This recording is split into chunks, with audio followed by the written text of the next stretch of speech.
ያለምንም የቪዛ ጣጣ ዓለምን መዞር ብትችሉ ምን እንደሚሰማችሁ አስቡት።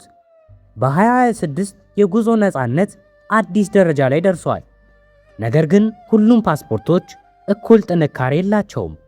ዛሬ የዓለማችንን 10 ጠንካራ ፓስፖርቶች እንመለከታለን። እነዚህ ፓስፖርቶች ስንት ሀገራትን ያለ ቪዛ ማስጎብኘት እንደሚችሉና ያላቸውን ልዩ ጥቅሞች ዝርዝር ይዘንላችሁ መጥተናል። እስከ መጨረሻው አብራችሁን ቆዩ።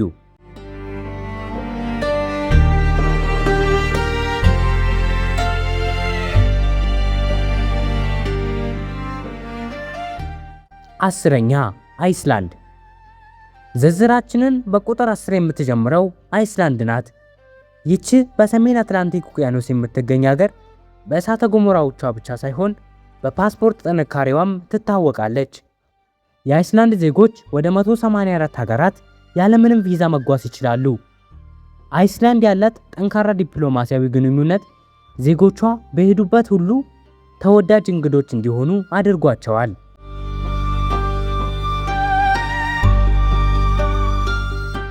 ዘጠነኛ ስሎቫኪያ። ባለፉት ጥቂት ዓመታት ስሎቫኪያ ዓለም አቀፍ ግንኙነቷን ለማጠናከር ከፍተኛ ጥረት አድርጋለች። ዛሬ የሀገሪቱ ፓስፖርት 185 መዳረሻዎችን ያለ ቪዛ እንድትጎበኙ ያስችላችኋል። ይህ የሚያሳየው አንዲት ትንሽ ሀገር በብልህ ዲፕሎማሲ እንዴት ትልቅ ዓለም አቀፍ ተጽዕኖ መፍጠር እንደምትችል ነው።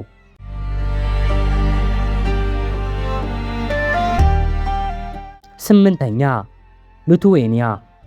ስምንተኛው ሀገር ሊቱዌኒያ ናት። ይቺ የባልቲክ ሀገር በአውሮፓ ውስጥ ፈጣን የፓስፖርት ጥንካሬ እያሳዩ ካሉ ሀገራት አንዷ ናት። የሊቱዌኒያ ዜጎች ወደ 186 ሀገራት የመግባት ነፃነት አላቸው። ይህም ለንግድም ሆነ ለጉዞ በዓለም አቀፍ ዙሪያ ያለምንም ገደብ እንዲንቀሳቀሱ ይረዳቸዋል።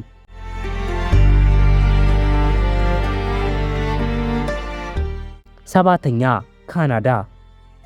በወዳጅነቷ የምትታወቀው ካናዳ ፓስፖርቷ 187 መዳረሻዎችን ያለ ቪዛ እንድትገቡ ያስችላችኋል።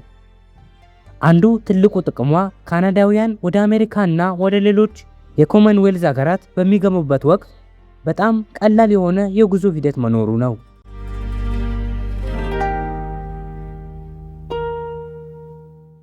ስድስተኛ ዩናይትድ ኪንግደም ወይም እንግሊዝ።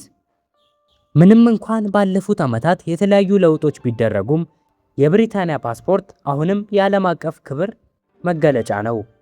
ወደ 188 ሀገራት ያለ ቪዛ መግባት የሚያስችለው ይህ ፓስፖርት ለቢዝነስ ተጓዦችና ለዓለም አቀፍ ዙሪያ አሳሾች ተመራጭ ነው።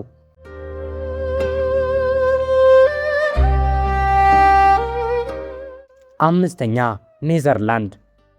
አምስተኛው ደረጃ የኔዘርላንድ ነው። የኔዘርላንድ ፓስፖርት እጅግ አስተማማኝ ከሚባሉት አንዱ ሲሆን 189 መዳረሻዎችን ይከፍታል። ታሪካዊ የዓለም ተጓዥና ነጋዴ የሆኑት ኔዘርላንዳውያን ዛሬም ቢሆን ከሁሉም የዓለም ሀገራት ጋር ያላቸውን ጥብቅ ግንኙነት እንደቀጠሉ ናቸው።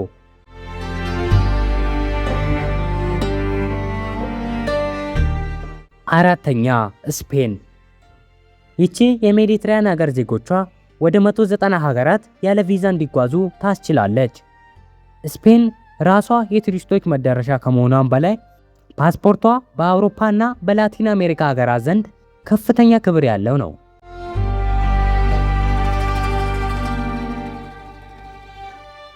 ሶስተኛ ጣሊያን። የጣሊያን ፓስፖርት የብዙዎች ምኞት ሲሆን 191 መዳረሻዎችን ይከፍታል። ከፋሽን ከተሞች እስከ ራቅ ያሉ የፓሲፊክ ደሴቶች ድረስ ጣሊያናውያን ያለምንም ገደብ መጓዝ ይችላሉ። ይህም የሀገሪቱን የባህልና የኢኮኖሚ ተጽዕኖ ያሳያል።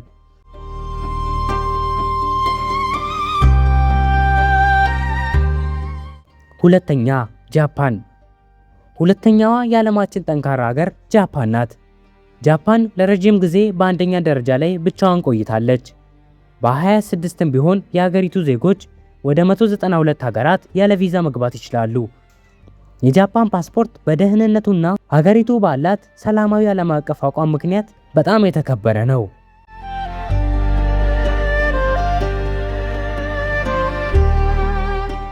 አንደኛ ሲንጋፖር። በ26 የዓለማችን ቁጥር 1 ጠንካራ ፓስፖርት የሲንጋፖር ነው። ይቺ ትንሽ የደሴት ሀገር አስገራሚ ታሪክ ሰርታለች። ዜጎቿ ወደ 194 መዳረሻዎችን ያለ ቪዛ መጓዝ ይችላሉ። ሲንጋፖራውያን ከጠቅላላው የዓለም ሀገራት 90 በመቶ የሚሆኑትን ያለ ቪዛ መጎብኘት ይችላሉ። ይህም በታሪክ እስካሁን የታየ ትልቁ የጉዞ ነፃነት ነው።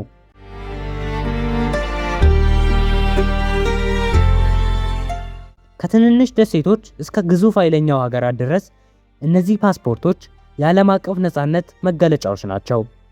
ከነዚህ ዝርዝሮች ውስጥ የትኛውን ፓስፖርት መያዝ ትመርጡ ነበር?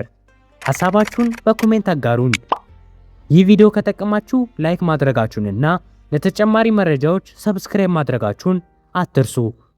ስለተከታተላችሁን እናመሰግናለን።